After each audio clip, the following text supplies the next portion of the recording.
All right, Comic Chat Army. We are doing something a little different today. This, as you know, it's Kari. Normally we have Cody doing these interviews, but I'm going to be doing my very first one, and I'm excited for this first interview as we're kicking off Source Point Press with Les Garner. How are you today, Les? Good. Doing good? Yeah. Okay. So, just to kind of touch base a little bit quickly, I've been reviewing all of your books. Huge fan. So I kind of wanted to do this interview myself because I wanted to know a little bit more behind your thoughts and your ideas in creating Apocalypse Girl. Sure. So sounds good. And I know that you're the creator of all of it. We've talked about this. You do everything. Is this your first book that you've ever done or done on your own? This is my first creator-owned book.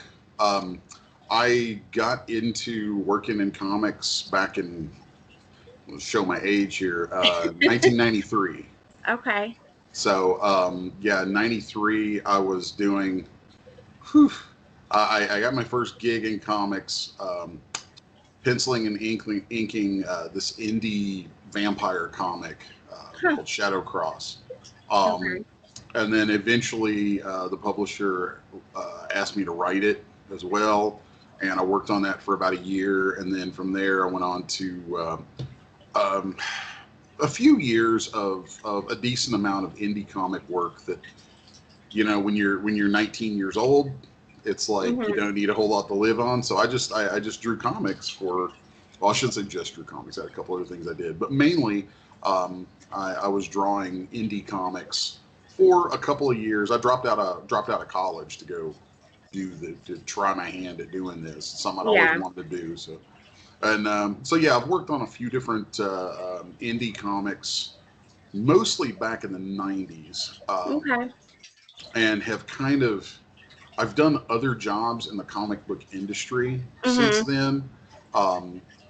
So I've been on the periphery of comics for a long time, and I never stopped drawing because art is all I do for a living. Like I also do 3D modeling and animation. Oh wow! That's actually my main breadwinner is working in 3D modeling and animation for like games, software, and film. So are you like freelance with that as well? Like okay. I've operated as a studio, as a small 3D animation studio since 2001. Oh wow! So, wow, that's awesome. Yeah. So if you look, if you see, I don't know if it's still screen sharing, but like if you see some of my original pages, a lot of my stuff is drawn on my Cintiq digitally, but then sometimes I get this urge to go old school and I'll do it on paper. Yeah. And the paper that I use is my own Blue Line paper, and up in the corner it says 6S1 Comics.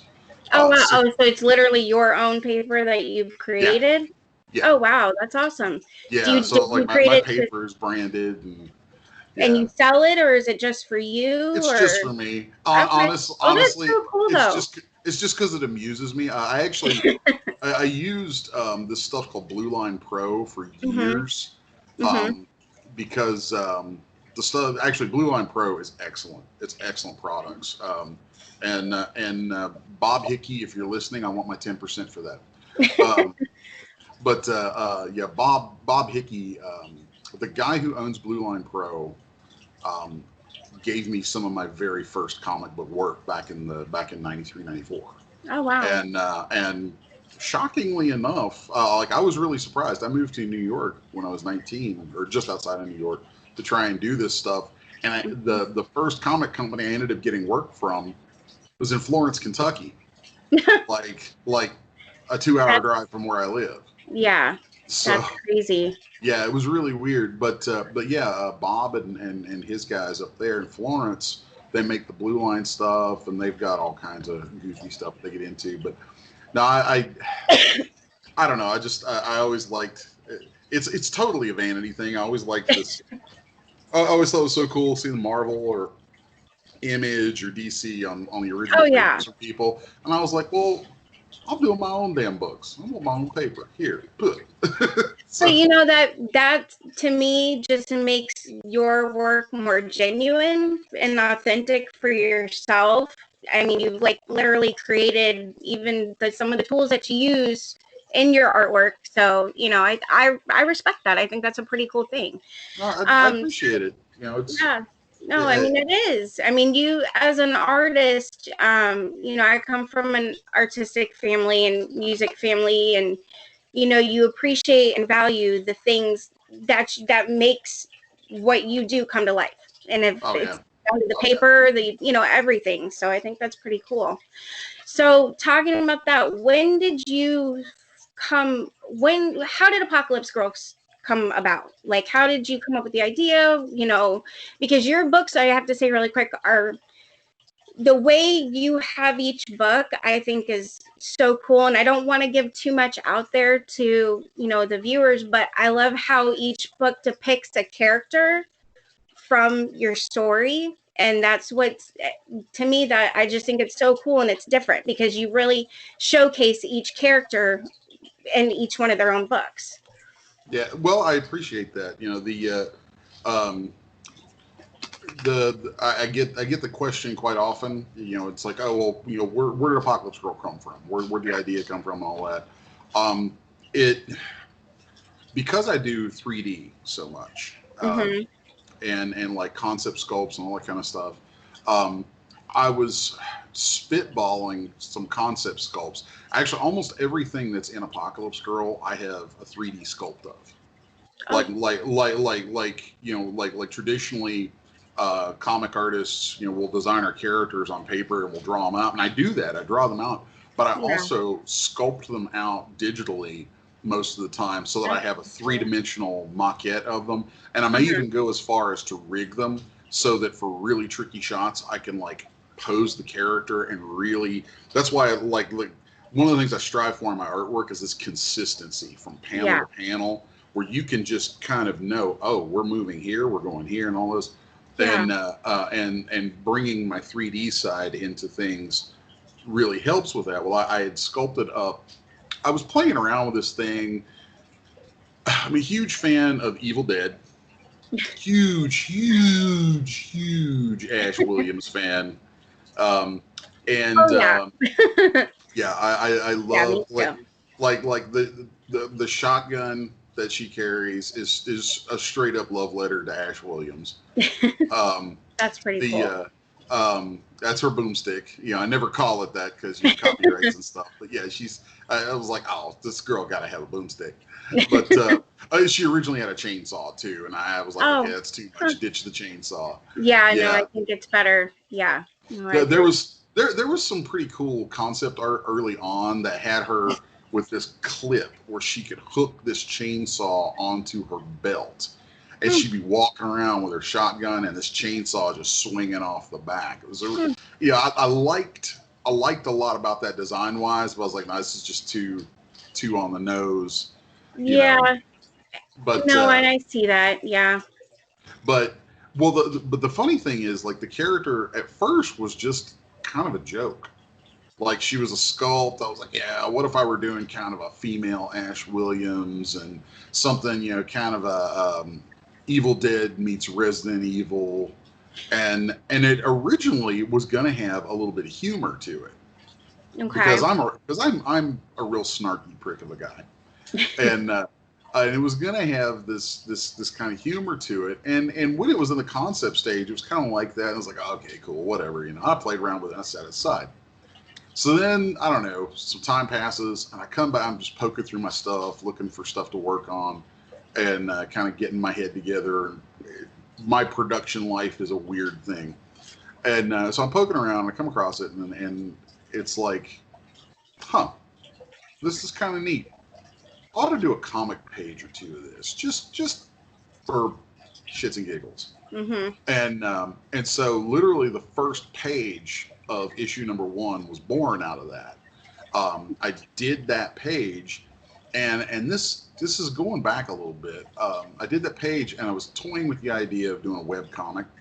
Found a Mm-hmm. place. It was this kind of. I was like, okay, it's kind of a decent looking little community with some web hosting for this, and so Yeah. I posted that page, and two big things happened. One, in the course of writing the page, it was like I drew this page and then I wrote the dialogue, the narrative going on it. And when the narrative started coming out, I was like, this isn't humor. This isn't funny. The character just started to speak to me. Yeah. And it was like, no, this character's got a story to tell. There's more, and it's like she was living in the back of my mind, and I just didn't know it until I started to put the words down. And when those words hit, all of a sudden it was like, oh. Well, that's the thing that I noticed with all of your characters, you know, aside from them being women, you've given each one of them like their own identity, their own life, their own strength.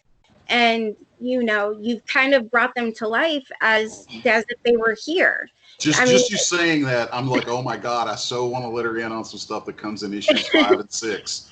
You know, oh my God.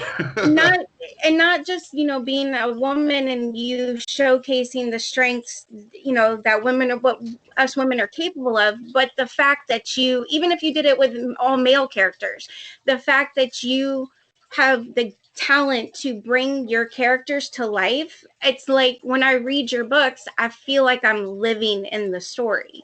Thank you. You know, I feel like I'm right there. And, you know, I do a lot of reviews, and this has just been one of the best books I've ever read. So, wow. You know, and yeah, no, I tell Cody this all the time. So I'm really, wow, that's cool. Yeah. So, but how long is the process been with you creating Apocalypse Girl, and how did you come about getting in with Source Point Press? So originally I was going to do a webcomic, and I did 10 pages. Mm-hmm. By the end of the first page, I knew it was going to be a dead serious story. And by the end of those first 10 pages, by the end of the first 10 pages, I knew what this character was. And what I mean by that is that I have the very, very, very short answer I've given before for people asking, where did you come up with Apocalypse Girl? And I'm going to say this. This doesn't actually tell you. You're never supposed to know how old she is. Okay.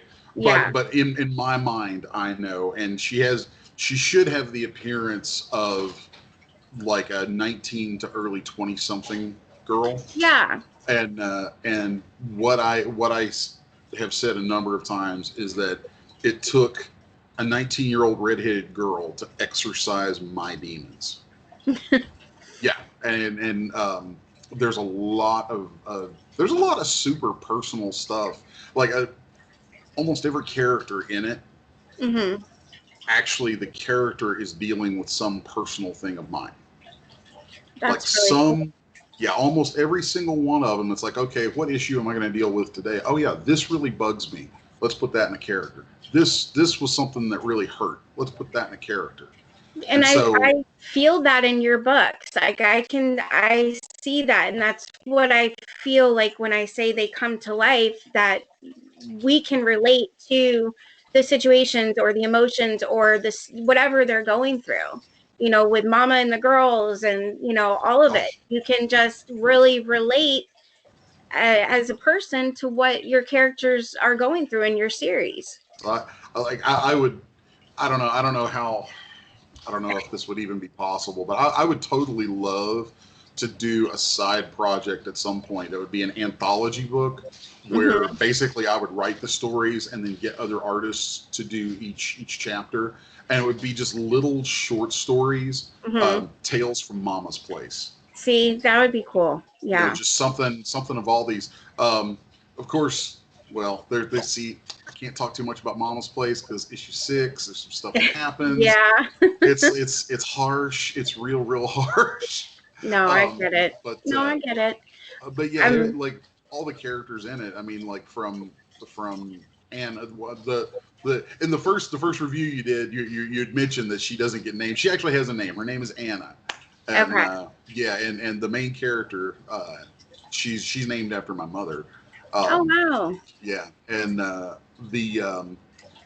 whole thing of her there is a lot of narrative that is essentially, well, this is super personal crap, but what, don't really care. I'm very open about it.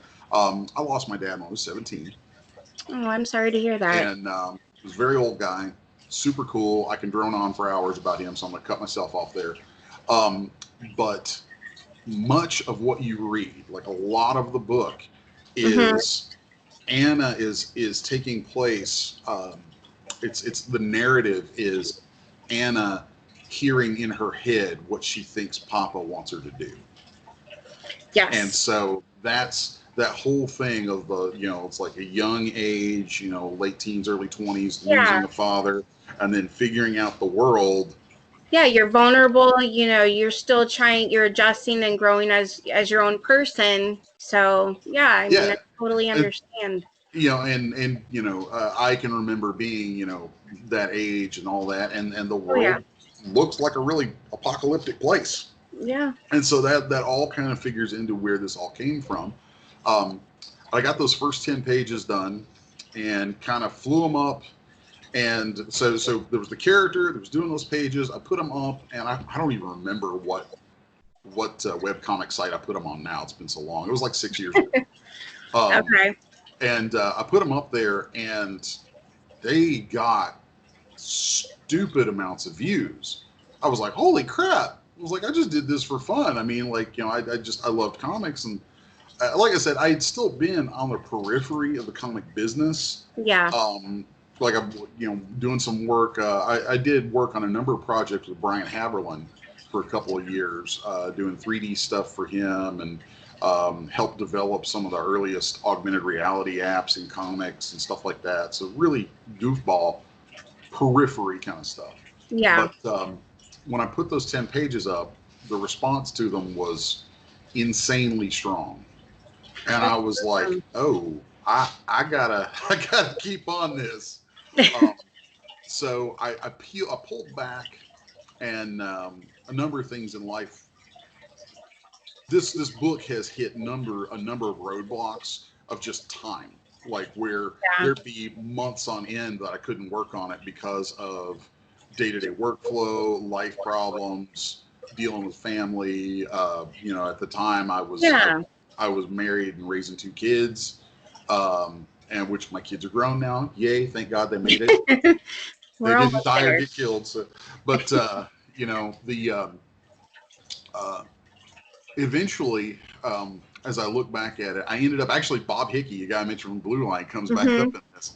Bob, there was like an indie video game project that Bob had going on that he was hiring my studio to work on, and we ended up talking about Apocalypse Girl, and he was like, dude, this is really strong. I'm about to start publishing comics again. I'd love to put this out. And I was like, oh, well, awesome. Let's do that. So from that point, we did, and there's only, I think there's 700 of these in existence. Really? And there, we did an Apocalypse Girl free comic book day special. Oh, well, I mean, that's smart. It was the first 10 pages. Initially, I wanted the book to be black and white, and I actually still would love it if the book were black and white. I really don't like that it's in color, but people imposed it upon me. They're like, do it in color. I'm like, all right, fine. But so we colored it. The first version of what is now the cover painting for #1 was done. She had fluffier hair then. I really don't like it compared to where I ended up now. So anyway, we put that out and did free comic book day that year, whatever year that was. That was like 4 years ago now, I think. I don't know, something like that. It's all a blur. And we did free comic book day with it, and then I think like 2 conventions. And free comic book day, we gave them away for free. I think we gave away 150, 200 of them that day. Oh, wow. And and then we did TriCon, convention in West Virginia, Huntington, West Virginia. And I forgot what other show we did. But like at TriCon, we ended up having this line going around the corner. Enough that good friend of Bob's, Billy Tucci, was over at his booth for his She stuff.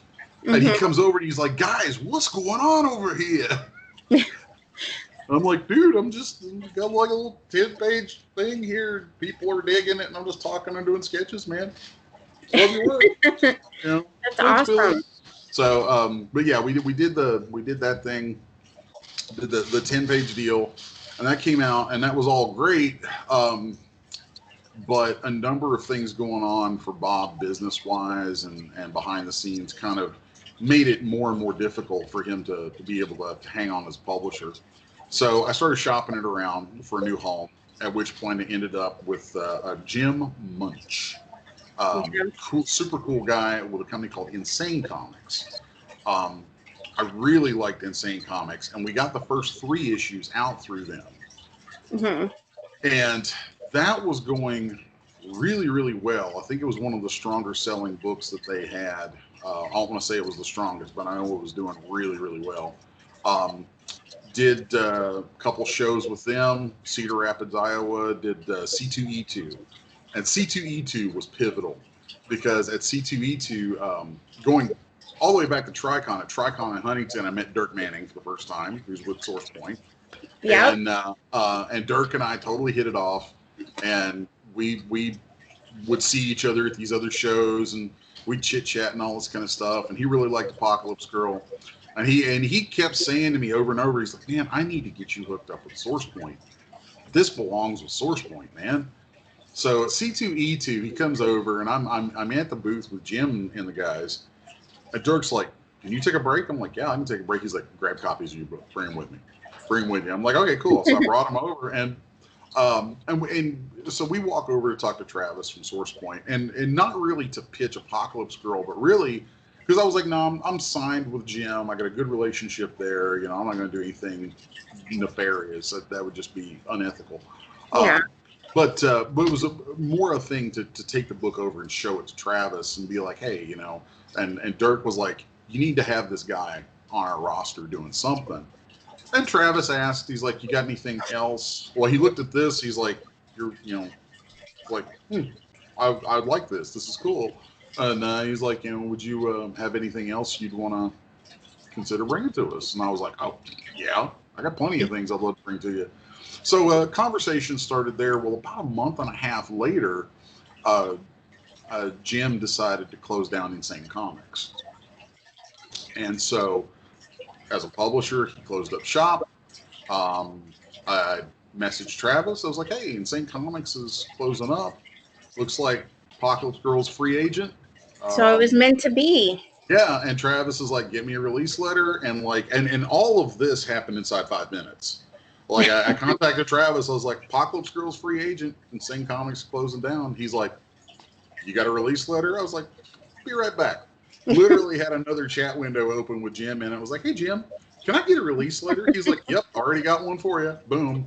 Just that quick. Grabbed it, tossed it back over. Travis is like, we're good to go. We'll have a contract to you in 2 weeks. That's awesome. Yeah, it was so yeah, it was this really weird series of events that hooked me up with Source Point, but there it was. And you know, it's like what is that? There's one of those truisms, goofy sayings about about opportunity and like being at the right, you know, it's like you at the right place at the right time kind of thing. Yeah, and you know, it's like I'm kind of gifted in being just stupid enough to not know where I shouldn't go. So I kind of Mr. Magoo my way into lots of cool stuff. It just kind of like I literally like at one point in my career I blundered my way into getting to work with Doug Bradley, the Pinhead guy was Pinhead. I got to work with him off and on for like 13 years. Oh wow! And it was completely blundered. Like just like, oh, look what I stepped in. So you know, it's like, but you know, point being is like I know a lot of folks always wonder where these things come from, and I'm like, oh, it's because it's like always putting yourself out there, just constantly. So, but yeah, that's kind of the short form of the history behind the book. You know, how it got together and ended up with Source Point and all that. So. Yeah, real quick, because we're going to have to tie it up, but do you have any other projects going on, or do you have anything that in the works? Are you just focusing on completing Apocalypse Girl, or I mean, anything you Well, can tell us? at the moment, obviously, the top concern is finishing out Apocalypse Girl. Mm-hmm. I'm just a couple pages away from having issue number 6 done. Yeah. So and like my schedule actually has me turning in the book at the end of this month. So it's like I got inside the next 2 weeks, Apocalypse Girl will be done. That's so awesome. or it should say Apocalypse Girl 1. It doesn't say 1 because like, well, if it doesn't get a number 2, I don't want to, it's like let's not jinx it.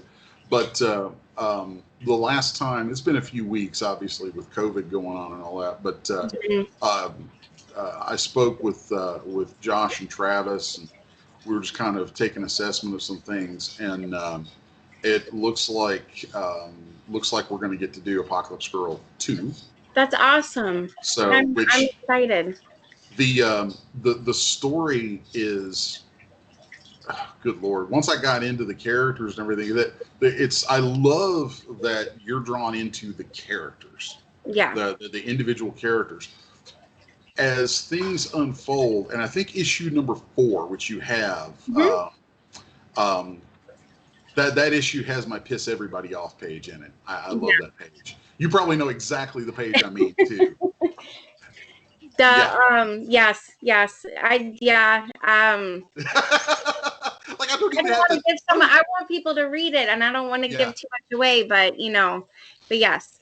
And I when I finished reading the last one, I just was like, I've got to get my hands on the 5th and the 6th book. I have to, because I need to know. I need to know what goes there from there at that point. I mean, because she got to where she needed to be, and I'm not going to get into details, but then all of this starts continuing, and it's like, how can this end so many different ways?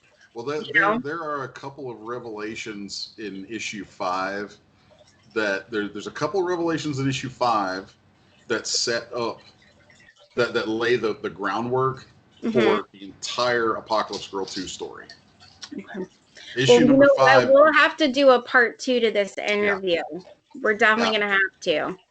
Number 5 has some little things in it that are just like, it's like, this is going to get dealt with. And then and issue 6, I will tell you, there is a large section of issue 6, about a third of issue 6, actually deals with the backstory of Pastor Jacob and Mama. Okay. Oh, wow, that's good.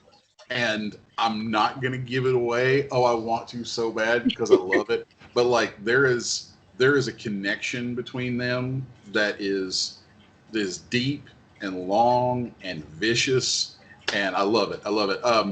And I'm glad that you did that. I'm glad that you are completing each, characters, so we kind of have more of a backstory, because Anna, she was just there's nothing for her to go on in her when she was younger other than remembering being with Papa, because she was just little and growing up into this whole thing. So one of the things that I've enjoyed as a writer, which is, it's funny because I actually enjoy writing comics far more than I do drawing them. I'm stupidly OCD. You can look at my pages and see all the stuff I put into them, and I'm just like I get into a page and I'm like, oh God, I'm doing this again. And it's like I only love it when it's over. When it's over and I can look back at it, I'm like, oh man, I'm really happy with that. That's super cool. While I'm doing it, I'm just like, not another line. But as a writer though, like I really was set out for Anna to both be a character in her own right that expresses a number of things and deals with a number of things close to me, but also the course she sets on in dealing with those things turns her into a framework narrator for taking the reader into deep dives into the history of this world. So that's why, and it wasn't entirely intentional that there'd be this kind of spotlight on other characters with each issue. It just sort of happened that way naturally. Yeah.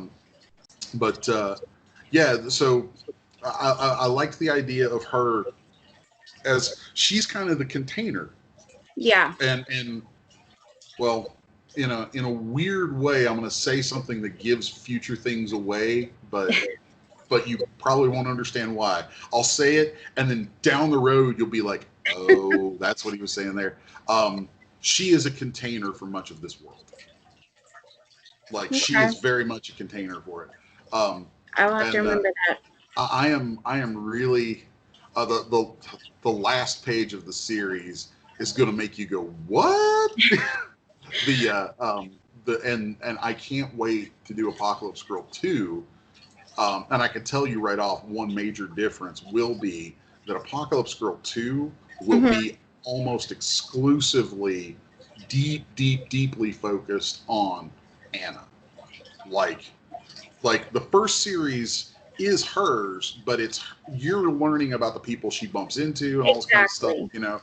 This is the first series is her trip down the rabbit hole. When you learn about Papa and all of that too, and just how it all came about to being the world that they're in present. Yeah. So. Well, and the whole thing is designed as a trilogy: Apocalypse Apocalypse Girl 1, 2, and 3. Yeah. By the end of 3, like I have got the story. The story is mapped out. Yeah. So I mean, it's all nailed down, rock solid. And by the end of issue 3, yeah, or not issue 3 of the third arc, like you will know things about the world. Like the world will just. It's kind of a what's a way to put this? Because I really dig psychology a lot, and so as a person grows, the world should unfold to them. Yeah. You learn and you experience and all that kind of stuff, and whether it's the world as it is or the history and all that kind of stuff. Well, that's exactly what happens over the course of all 3 of these series. The first one is very small. It's her tiny little world, and you're experiencing her world starting to grow as she grows and is kind of forcibly kicked out of the nest. And by the end of that 3rd series, like your scope, your view of the world, your view of all the history of how things end up this way, it's I'm intense. excited.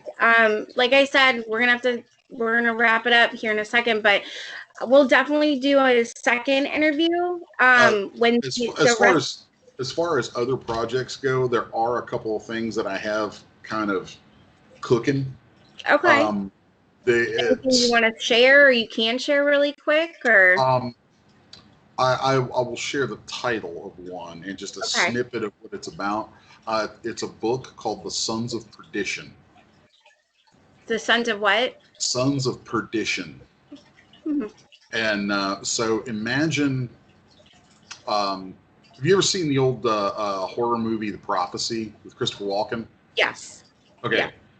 Imagine that meets Sons of Anarchy. Oh, interesting. Yeah. Very interesting. Motorcycle gang made up entirely of Nephilim. Well, I'm a huge fan of yours. So anything you put out, I'm sure I'm gonna enjoy it. So I think you'll dig it. Sons of Perdition. I'm not sure where it's going to end up yet.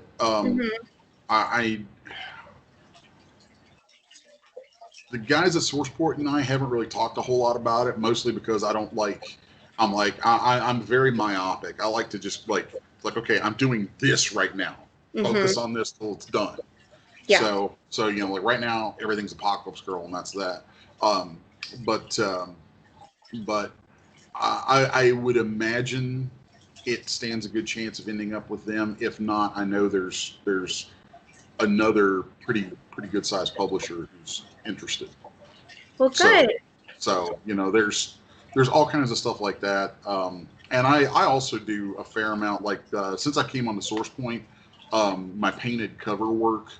They've ended up having me do a number of painted covers for some of their other books as variants, and So I'm Oh, doing what? a lot more of those, and I really dig that. I would almost love to just migrate into where I'm doing the writing, Mm-hmm. maybe occasionally thumbnailing out some things I might like on pages, but just doing the writing, or maybe writing and penciling my books, and then doing painted covers, Yeah. and getting a team behind me, because this solo business is Have it's you poop. any specific books, any specific variants that you could mention that you've done with Source Point for other books? My favorite one was a book called Touching Evil. Mm-hmm. Yep, we have, yeah, Issue I know what number you're two talking of that about. has Okay. this has a painted. There's a variant painted cover where there's like it's like a guy's head on a uh, on a table, and the main character is like she's touching it and leaning back, and it's this kind of crazy energy thing. It's a super simple thing to have together in this image, but Mm-hmm. the painting, I really like the way the painting came out. Then let's see, I did one for Beyond the Demon, the Sea, Okay. which is an interesting little book. It's a quirky book. I thought it was kind Mm-hmm. of neat. Um, and then I did one for Parallel. Mm-hmm. So, and then I've Form. actually got a couple more variant covers for Apocalypse Girl. If you'd like, I'll show you one right now. Yeah, definitely. So I'm gonna screen share and switch over. So that, by the way, is the cover of number 6. Oh, wow. No, I like, So, wow. so, so yeah, Yeah, I that, love and the colors you put into them. thanks. And for those who've been reading along and know about the hunter fiends, all the different creatures and stuff, yes, that is Mm-hmm. a hunter fiend horse. Okay. Yeah. Well, good to So know. yeah, and issue 5 goes deep into that stuff. So just moving right along. And then this is a variant cover for issue number 6. Oh, I really like that. Yeah, I like the way I just love your coloring, and it's consistent throughout each book. You have a theme. It's like your own. It's your style. You know, it's special to you, and Well, thanks. you can tell that in the books. So, is there any shout outs or anything you'd like to say real quick? And Um, well, let's see. I do want to make mention that Mhm. given the situation the world Mhm. is in right now, which is Yeah. really really weird, and it's really weird for me to be working on Apocalypse Girl, and this all happened because when you read issue 5, there's things that it talks about in it that's like, it's like, okay, my book was not supposed to be current events, guys. Can we not do this, please? Uh, But yeah. um, yeah, it was like, oh, that sucks. Um, but I'm really blessed. Okay, I mean, not to get all weird sounding or anything, but I'm really blessed. I have a great gig. My 3D stuff does incredibly well for me. The comics are doing marvelous. And so with everything that happened, I kind of woke up one morning and I was like, you know, quarterly like that we get paid in comics, typically tend to get paid quarterly. I was like, Hmm. you know what? Let's give this away. So the all of the proceeds from the first printing of Apocalypse Girl 1 through 6 Hmm. are being donated to the CDC Foundation.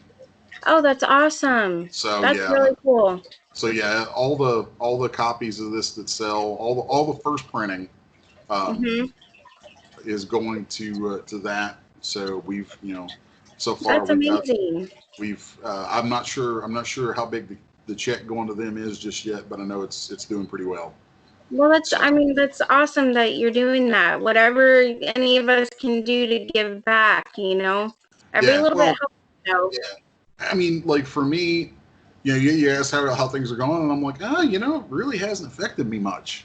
Yeah. I mean, it's like I'm lucky. I'm crazy lucky, and very, like I said, just super blessed to be able to do the stuff that I do and to do it every day. And it's like I have a good home. I live in a place I love. Um, you know, just I've got, you know, a great lady in my life. I got this book. You know, it's like, Yeah. you know, it's like just it's like when I start looking at all of it, I'm like, you know what? I can I can do this. I can give this away. I can contribute a little something like this, you know, because I don't know, it just seemed like a good thing to do, and I was happy to do it. And I also I kind of liked. I think part of it came about in my head after working on issue 5, and I was like, okay, this is a little too close to reality. I feel like I should pay some penance for this. It's like, uh, well, here. So, yeah, but Well, I appreciate your time. I really oh, do.